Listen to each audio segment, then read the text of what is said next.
사랑의 아버지 하나님, 감사합니다. 우리가 연약하고 부족한데도 불구하고 우리를 주님의 백성으로 여겨주시고 주님의 귀한 임재의 장소로 불러주심에 감사드립니다. 예수님의 보혈로 예수님의 육신을 찢어서 만드신 그 휘장의 틈을 타서 아버지 하나님, 우리가 지성소에 들어갑니다. 모든 영혼들이 하나님의 임재를 경험하게 하여 주시옵소서. 모든 영혼들이 하나님의 음성을 듣게 하여 주시옵소서. 모든 영혼들이 예수님의 사랑을 뜨겁게 경험하게 하여 주시옵소서. 그래서 한 명도 어둠 가운데서 홀로 울면서 외로이 너무나 고통 가운데 있지 않도록 주여 역사하여 주시옵소서. 이 시간 이 자리에 주님의 보혈로 함께하여 주시사 예배에 방해되는 모든 어둠의 것들을 물리쳐 주실 줄 믿습니다. 아버지 하나님, 우리의 마음을 주님께 드립니다. 아버지 하나님, 우리 마음 가운데 임하여 주셔서 주님의 통치를 이루어 주시옵소서. 내가 나사렛 예수의 이름으로 명하노니 우리 예배를 방해하는 모든 어둠은 떠나갈지어다.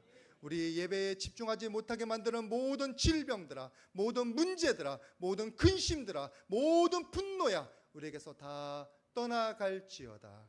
떠나갈지어다. 주님의 보혈로 덮어주시사 연약하고 무딘 모든 영혼들이 다 주님의 은혜로 인하여 다시 깨어나며 그리고 살아날 수 있도록 주님 역사하여 주시옵소서. 은혜 감사해서 헌물 올려드립니다. 11조와 감상구가 1,000번제와 갖가지 헌물 부족한 가운데에서도 주님께서 은혜 주실 줄 믿고 믿음으로 올려드립니다. 그 바친 손길 기억하여 주시사 주님의 능력이 부어지게 하여 주시고 주님의 공급이 지금부터 영원토록 지속되게 하여 주시옵소서. 주님의 말씀을 위하여 주님의 나라를 위하여 헌신된 모든 영혼들이 강사 목사님 말씀처럼 다 유력한 자 되게 도와 주시고 주님의 말씀을 담대히 선포할 때 그 영향력들이 땅 끝까지 전해질 수 있도록 은혜 허락하여 주시옵소서. 말씀 나눌 때 부족한 종 주님 은혜 필요합니다. 이 시간 주님의 보혈로 덮어주시고 전하는 자나 듣는 자나 다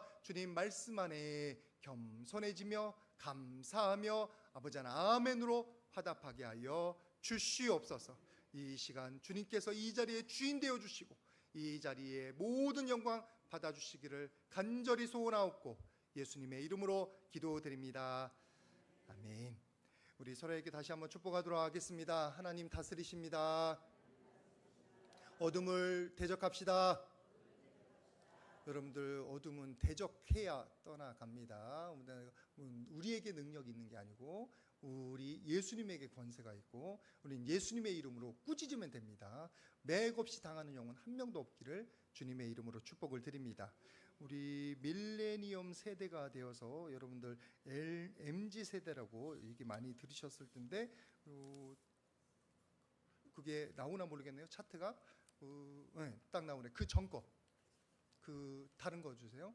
저 말 보시면 뭐가 나오면 MZ 세대에 대해서 이렇게 잘 한번 조사를 해봤는데 MZ 세대에 뭐가 있냐면 여기에 이상하게 안 나오네.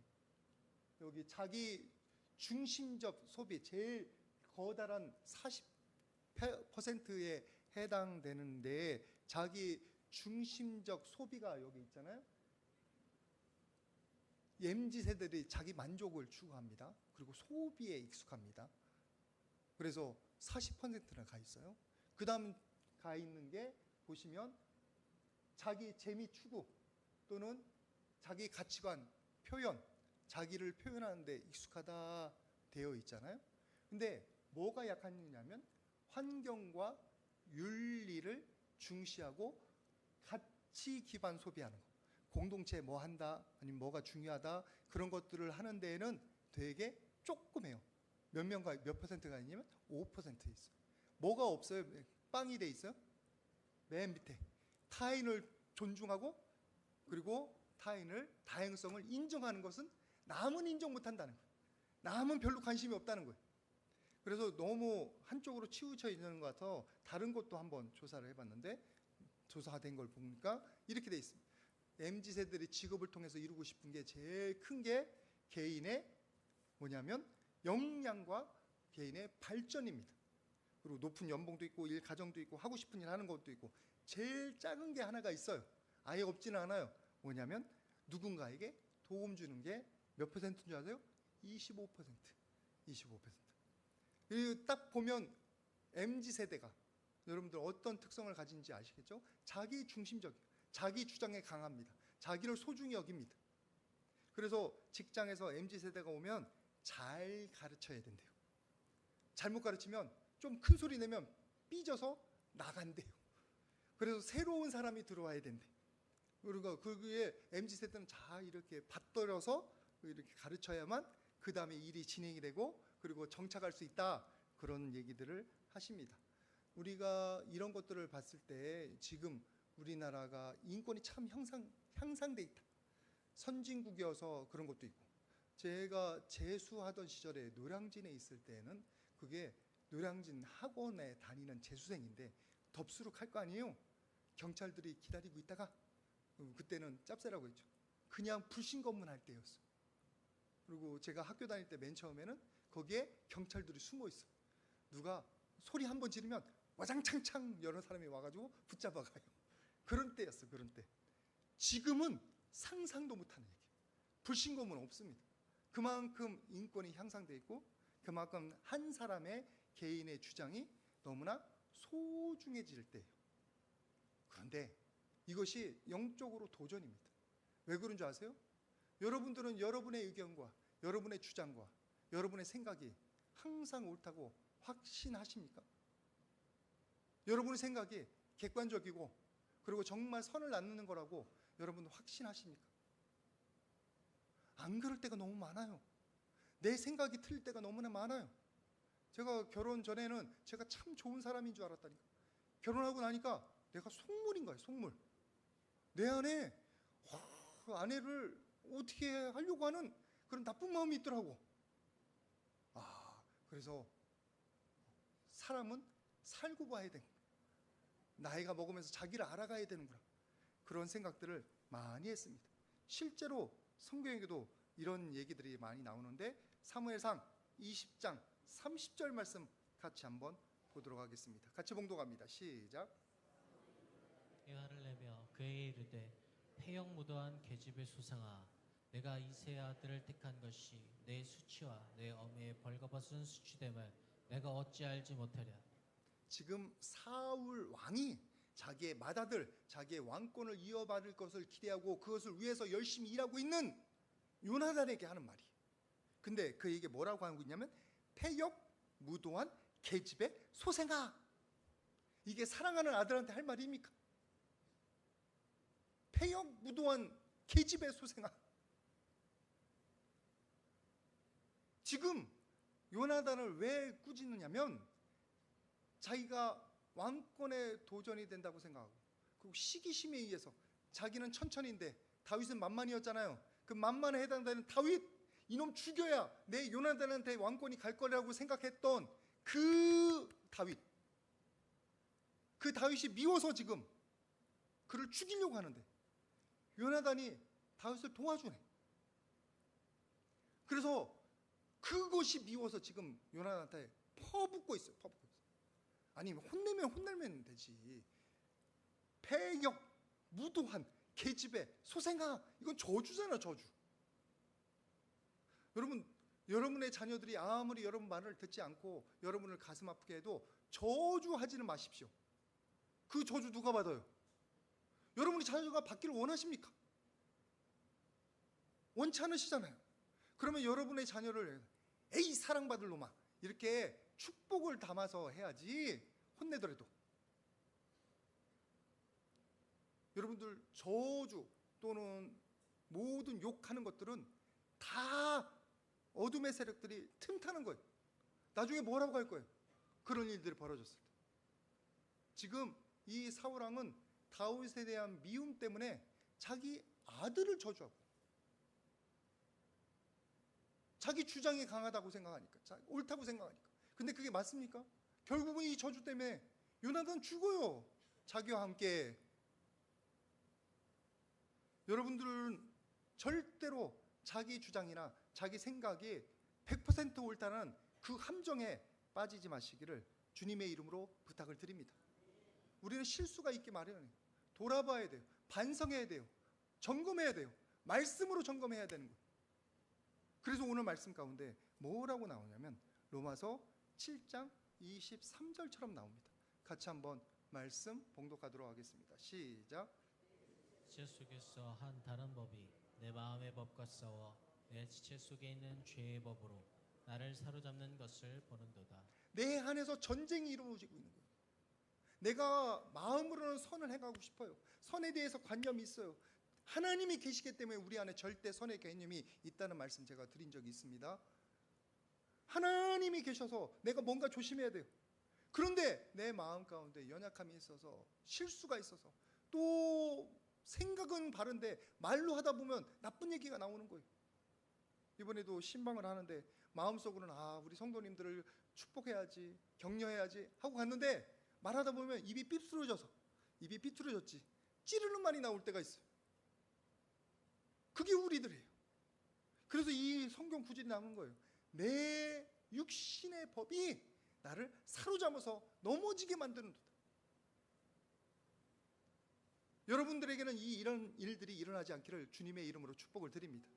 여러분의 마음 가운데 있는 선한 마음이 여러분들의 육신에 있는 모든 연약함들을 이기는 역사가 있기를 축복을 드립니다.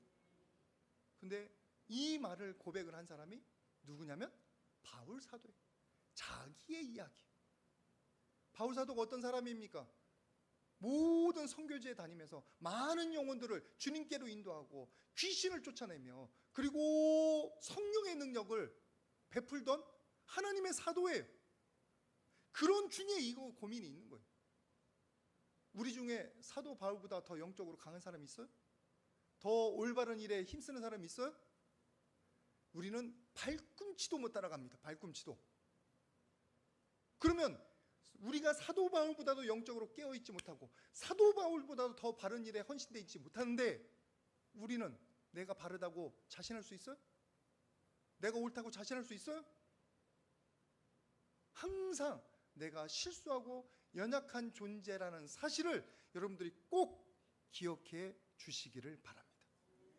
내 마음으로는 선을 원하는데 내 입술로는 삐뚤어져 나오는 거예요. 내 마음으로는 하나님의 말씀을 실천하고 싶은데 실천이 안 되는 거예요.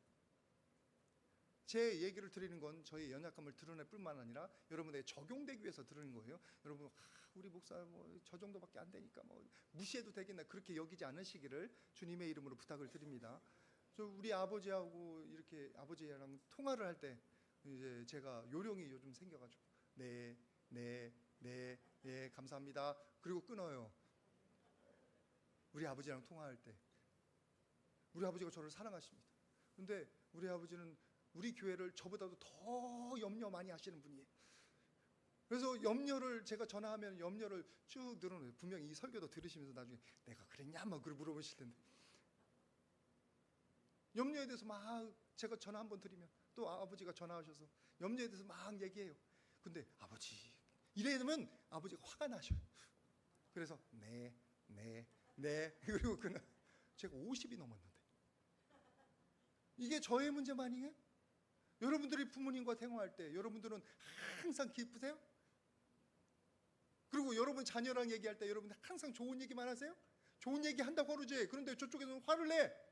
이 녀석 싸가지 없는 녀석이 딸 녀석이. 왜냐하면 서로의 약점이 부딪혀요. 저도 50몇 년을 우리 아버지로 섬긴 아버지를 모시고 그러니까 서로의 약점이 이렇게 부딪히는 게 있는 거예요. 저는 효도하고 싶어요. 우리 아버지한테 좋은 아들 되고 싶어요. 그리고 저희 아버지는 저를 너무나 사랑하시는 너무나 소중한 분이십니다. 그런데 마음처럼 안 돼. 마음처럼 안 돼. 마음과 행동이 다르. 우리가 그런 존재들이에요. 그러면 우리가 그렇게 연약하고 부족한 존재들이면 그 사실을 기억하고 있어야 돼요. 조심해야 된다는 거예요. 인정해야 된다는 거예요. 마치 다른 사람 앞에서 내가 아무 잘못 없는 것처럼 나는 실수 없는 것처럼 연약한 것처럼 그렇게 교만해서는 절대로 안 되는 겁니다. 우리 가운데는 수시로 영적 싸움이 이루어지고 있는 거예요. 우리를 넘어지게 만들어. 특별히 창세기 4장 7절에 이런 말씀이 있습니다. 여러분들 가인 이야기 잘 아시는데 그 가인의 이야기 같이 한번 봉독합니다. 동생을 죽인 가인 이야기예요. 같이 봉독합니다. 시작. 내가 선을 행하면 어찌 낯을 들지 못하겠느냐. 선을 행하지 아니하면 죄가 문에 엎드려 있느니라. 죄가 너를 원하나 너는 죄를 다스릴지니라. 죄가 너를 어떻게 한다고요? 원하나. 우리 마음 가운데 있는 악한 것들이, 세상적인 습성들이 자꾸 나를 끌고 넘어가서 넘어지게 만들어. 함정으로 끌고 들어가는 거예요. 두려움 가운데, 분노 가운데, 그리고 실수 가운데, 미움 가운데 끌고 들어가고 있어요. 거기에 대해서 우리가 경계하고 있어야 되는 거예요. 그러니까 나는 항상 넘어질 수 있는 존재다. 나는 항상 실수 있는 존재다. 여러분들이 기억해 주시기를 주님의 이름으로 부탁을 드립니다. 그럼 겸손해야 되는 거예요. 하나님 앞에서. 하나님, 제가 또 이렇게 실수할 수 있는, 제가 또 이렇게 넘어졌네. 절대로 여기 중에서 뻔뻔한 영혼 한 명도 없기를 주님의 이름으로 부탁을 드립니다. 왜 이 말씀을 드리냐면 요한일서 1장 10절 말씀에 우리가 범죄하지 아니하다면 하나님을 뭐로 만드는 줄 아세요? 거짓말하는 이로 만드는 거예요. 내가 잘못해놓고서 나한테 실수가 있는데 회개하지도 않고 그것을 주님 앞에 용서를 구하지도 않으면 하나님을 범죄하는 사람, 하나님을 거짓말쟁이로 만드는 거예요. 하나님께서 거짓말쟁이에요? 하나님은 진리 하나님이세요. 하나님께서 항상 참이세요. 선만을 얘기하십니다. 내가 잘못돼놓고서는 하나님 앞에서 나 죄 없어요 그러면 하나님을 거짓말쟁이 만들어요. 여러분들이 우리의 연약함을 인식하시고 주님 앞에 겸손하시고 자기의 연약함을 온전히 고백하시기를 주님의 이름으로 부탁을 드립니다. 그게 맞는 게 여러분들 오늘 하루 보세요. 이 예배 시간 오늘 거룩한 주일입니다. 여러분들 나쁜 짓 하면서 오신 분 한 분도 없을 거예요. 근데 머리로는 생각으로는 나쁜 생각이 있을 수도 있어요. 아까 2부 때 저 목사 오늘도 설교 기네 그 생각 하실 거라고 얘기했더니 웃으시는 분들이 있더라고. 그런 생각들이 우리 수시로 들어요. 저 사람은 왜 저 모양으로 옷 입고 왔대? 그런 생각이 수시로 들어요. 여러분 그 한 가지 죄가 1년 모이면 몇 개가 되는 줄 아세요? 365개. 뭐 수학으로 계산하려는 분은 있는데 수학 계산 안 해도 돼요. 그러면 10년이면 365개. 아니 365개 아니에요. 3650개. 여러분들이 저보다 나왔어요. 100년이면 36,500개. 아까 양석순 집사님이 있어가지고 쉬웠는데 여러분 같은 범죄 그러면 또는 같은 범죄가 아닐지라도 여러 범죄를 365개를 범하면 뭐가 돼요? 중범죄가 돼요. 중범죄. 이게 전도 폭발에서 전도할 때 쓰는 비유 중에 한 가지예요. 여러분 우리는 하루에 한 가지로 나쁜 생각 안 하기 어렵습니다. 제가 뭐 확신하기는 좀 그런데 단언하건대 저는 여러분들은 아침에 깨워서 여기까지 오늘 때 분명히 마음속으로 한두 가지 넘게 나쁜 생각했을지도. 특별히 운전하고 온 분들은 죄 범하기 쉽습니다. 저 사람은 왜 이렇게 늦게 가? 저도 신방할 때 진짜 속으로 그런 소리 안 나오기를 얼마나 조심하는지 몰라. 빵빵 안 거리려고 얼마나 조심하는지 몰라. 어제는 진짜 한 차가 일로 가려나 절로 가려나 이 갈림길에서 막 마음 급한데 한번 빵 했지. 그래서 우리 안에 그 죄악들이 많아요. 그때는 우리가 하나님 앞에 솔직히 하나님 제가 연약합니다. 제가 죄를 짓습니다. 제가 실수합니다. 인정해야 될 줄 믿습니다. 회개해야 될 줄 믿습니다. 그래야 그 다음에 이 은혜가 임합니다. 이사야서 53장 5절 말씀 같이 한번 보도록 하겠습니다. 이사야서 53장 5절입니다. 같이 봉독합니다. 시작.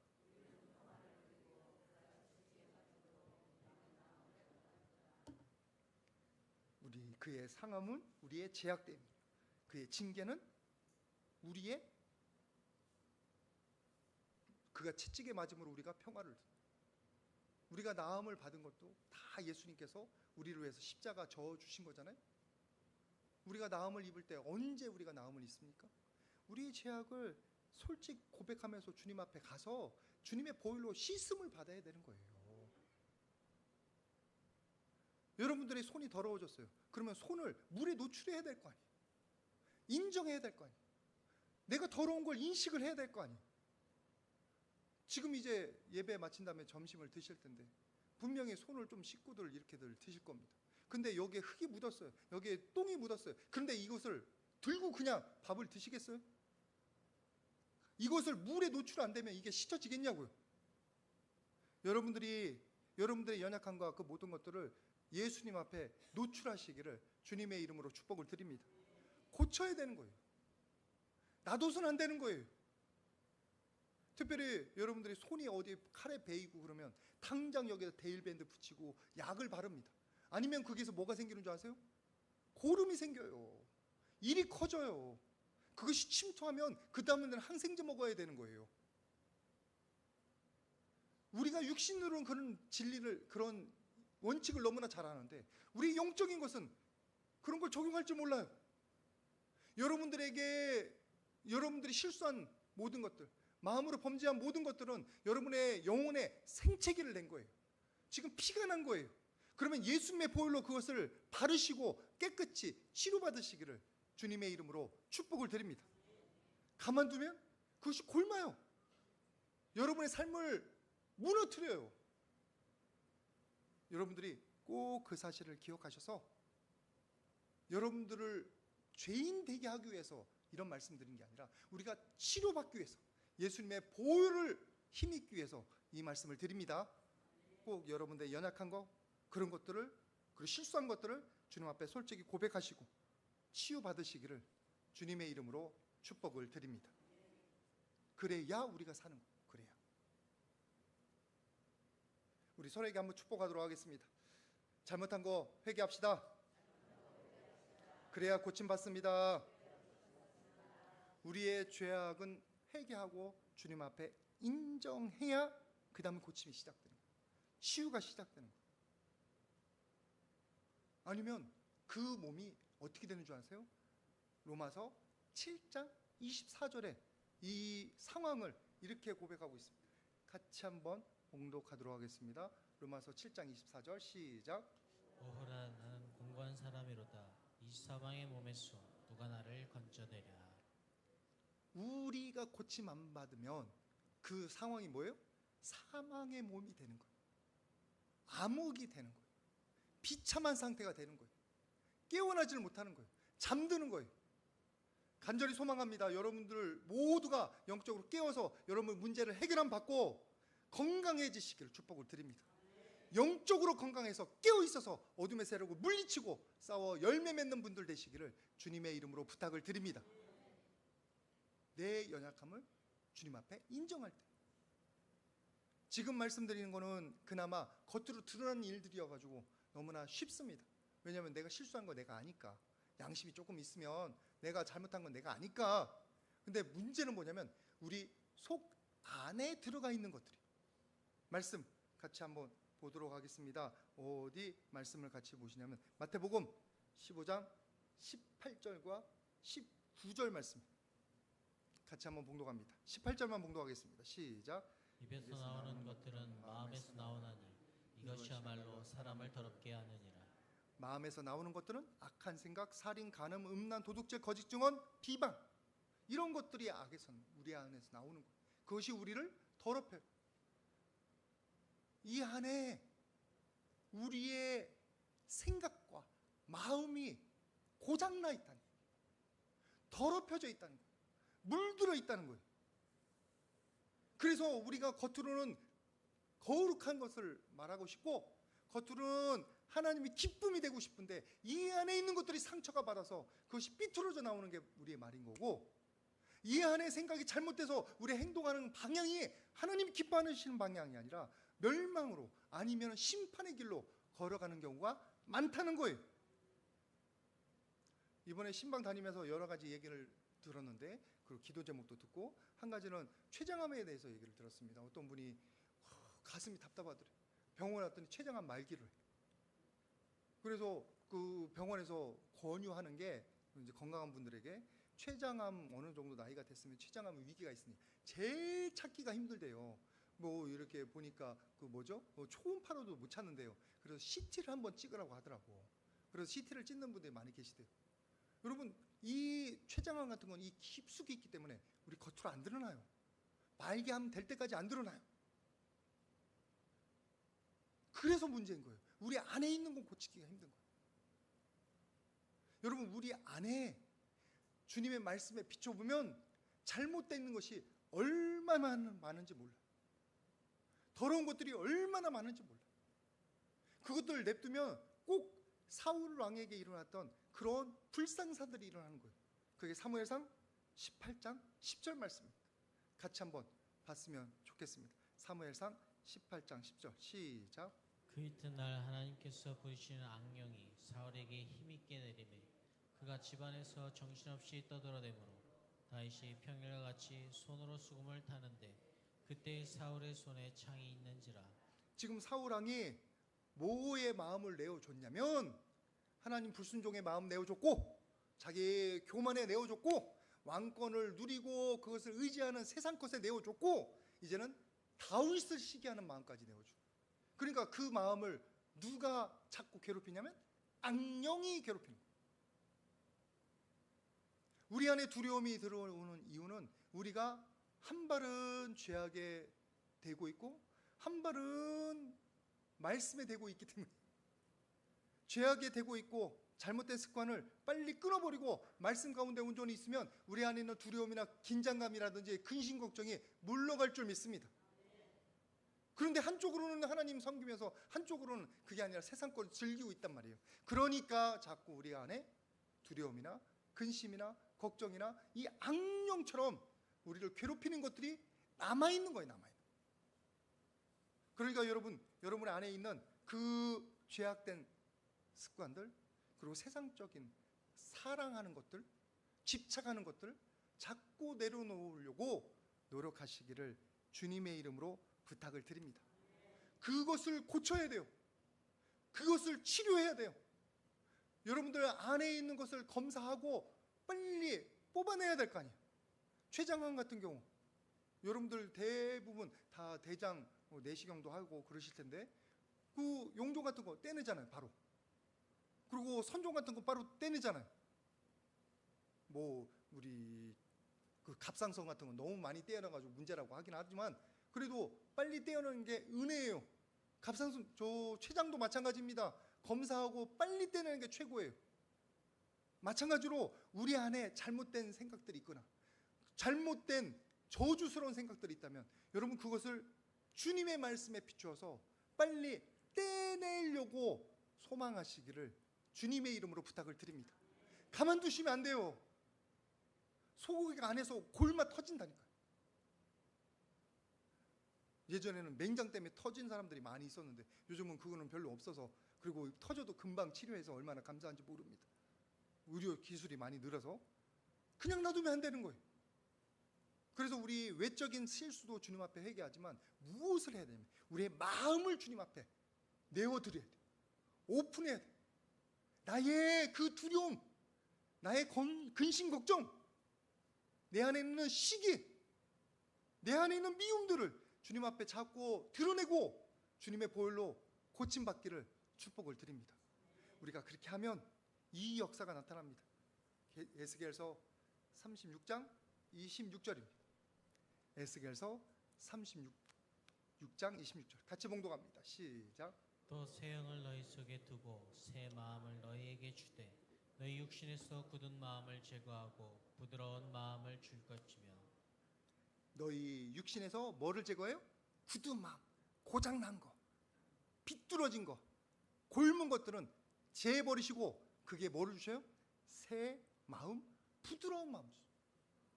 우리가 마음을 주님 앞에 오픈하고 하나님 이 부분이 나한테 고장났습니다. 이 부분이 문제입니다. 이 상처가 있습니다. 주님 이 미움 좀 어떻게 해결해 주십시오. 내어드리면 하나님께서 그것은 떼내고 그의 새 마음을 주십니다. 새로운 영을 주십니다. 우리 하나님께서 우리 예수님께서 영의 치료자예요. 영의 치료자. 육의 치료만 받으려고 하지 마시고 영의 치료를 받으시기를 주님의 이름으로 축복을 드립니다. 여러분의 영혼이 잘 되면 여러분의 스트레스도 사라지고 여러분의 두려움도 사라지고 여러분들이 강건해질 줄 믿습니다. 자꾸 주님 앞에 우리의 마음의 연약함을 내어드리고 병을 고침받기를 축복을 드립니다. 제가 이것을 생각하니까 옛날의 경험이 또 떠올랐는데, 제가 한 달 동안 지하에서 살았다고 말씀드렸습니다.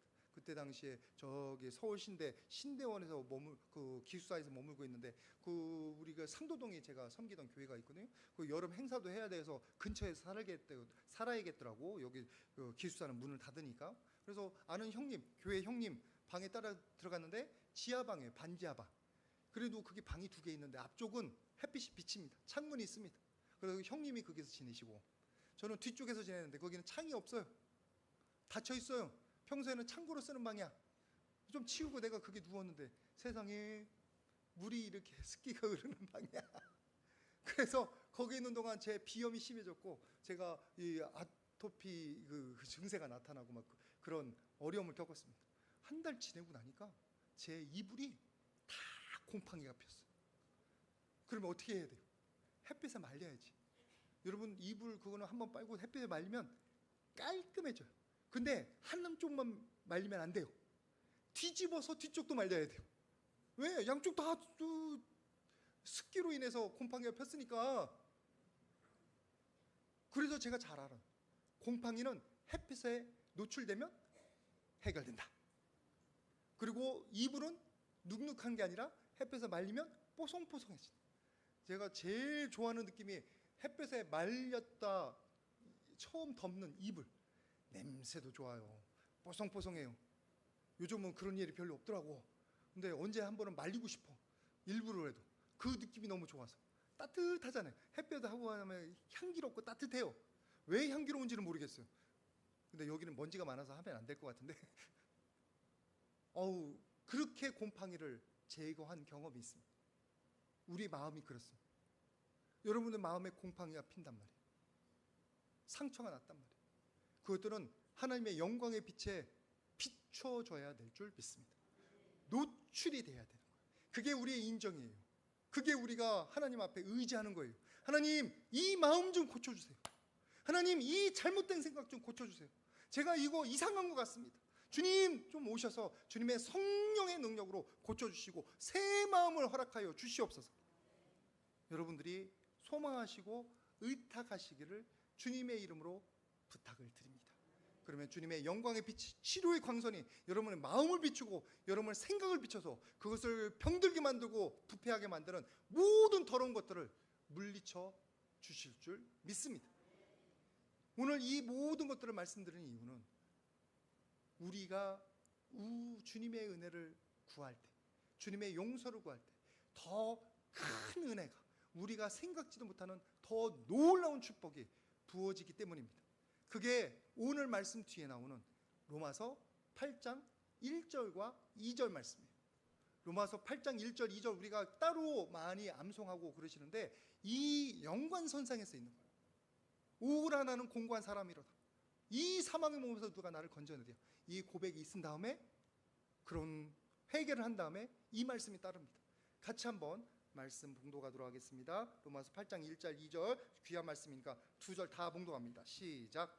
그러므로 이제 그리스도 예수 안에 있는 자에게는 결코 정죄함이 없나니 이는 그리스도 예수 안에 있는 생명의 성령의 법이 죄와 사망의 법에서 너를 해방하였음이니라. 예수 안에 있는 자에게 정죄함이 없습니다. 왜? 다 회개하고 있으니까. 예수님께 회개하면 과거의 제도, 지금 현재 제도, 미래의 제도 주님께서 담당해 주십니다. 다 짊어지셨잖아요. 다시 우리가 십자가를 예수님에게 지울 필요가 없어요. 정죄함이 없을 뿐만 아니라 그 예수님의 보혈이 우리에게 죄와 사망의 법에서 우리를 자유케 하십니다. 더 이상 두려움이나 더 이상 정죄감이 우리를 붙잡을 수가 없는 줄 믿습니다. 어느 때 이 일이 일어나냐? 어느 때 나의 부족함을 인식하고 주님 앞에 인정하고 내어놓을 때 치료를 받을 때, 병원 의사에게 가서 나의 환부를 보여주고 치료받는 것처럼 주님 앞에 가서 나의 외적인 영적인 질병, 그리고 내적인 영적인 질병을 주님 앞에 내어드리고 치료받을 때 이 은혜가 임한다는 거예요. 그래서 우리가 얼마나 연약한 존재인지를 깨닫는 만큼, 내가 얼마나 죄악된 존재인지를 깨닫는 만큼, 그만큼 하나님의 은혜가 더 높게 느껴집니다. 하나님의 사랑이 더 크게 경험됩니다. 내가 하나님의 은혜를 제대로 경험하지 못한 이유 중에 한 가지는 나의 가장 밑바닥을 하나님 앞에 인정하지 않았기 때문이에요. 나의 가장 낮은 모습을 주님 앞에서 노출하지 않았기 때문이에요. 나는 괜찮아요, 이 정도면 괜찮은 사람이지 라고 하면서 하나님 앞에 별로 내어드리지 않는 거예요. 여러분들이 제주도에 가면 한라산에 올라갑니다. 한라산 마지막 그 봉우리, 거기 봉우리까지 올라가는 게 그렇게 힘들지 않다고 하더라고요. 마지막에 좀 힘든데 그냥 완만하게 한참 올라가잖아요. 그렇게 높아 보이지 않아요. 한라산이 1900m가 넘는데. 그 왜 그런 줄 아세요? 우리가 한라산 봉우리를 바라볼 때 우리가 이미 1000m에 올라가 있어요. 내가 괜찮다고 생각하는 만큼 그 하나님의 은혜의 봉우리는 높아 보이질 않아요. 감격스럽지 않아요. 별로 사모되지가 않습니다. 근데 여러분들이 해발 0m에 있다고 생각해 보세요. 아니면 저 사해처럼 지하로 300m 내려가 있다고 생각해 보세요. 그러면 하나님의 은혜의 봉우리가 높습니다. 큽니다. 감사합니다. 오늘 이 자리에 모이신 모든 분들이 여러분들의 연약함과 죄악들을 주님 앞에 온전히 인정하는 분들 되시기를 바랍니다. 기억하는 분들 되시기를 바랍니다. 내가 낮은 것을 아는 만큼 하나님의 은혜가 큽니다. 내가 낮은 것을 인정하는 만큼 위에서 내려오는 은혜의 강도가 더 셉니다. 이 자리에 있는 모든 분들이 그 은혜의 충만함을 경험하시기를 축복을 드립니다.